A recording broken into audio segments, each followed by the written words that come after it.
You know, I wouldn't have guessed there'd be this much traffic noise at 5:30 in the morning, but there it was. Still didn't take away anything from the beauty of that sunrise.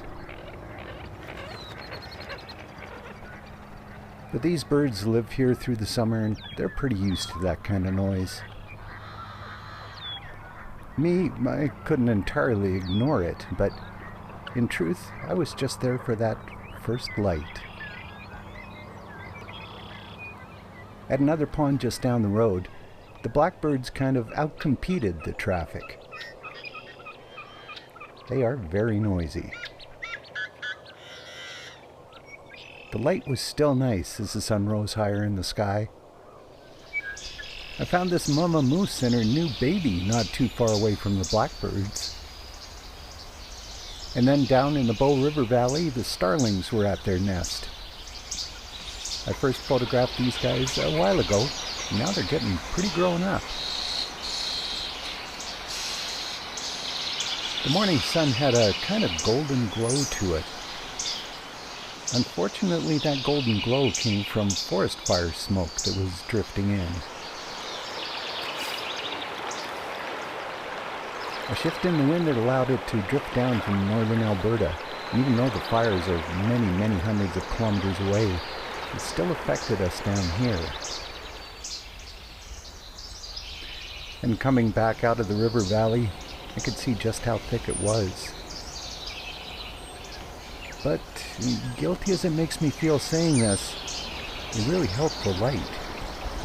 The bright white feathers on these pelicans took on a more creamy look. In direct sunlight, the white of those feathers can look pretty harsh. But no matter what the light, pelicans always look so, I don't know, elegant.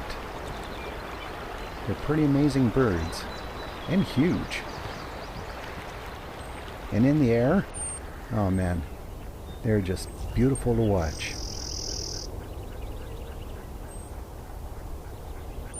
Beside the river, in the riverine forest, the light was spectacular.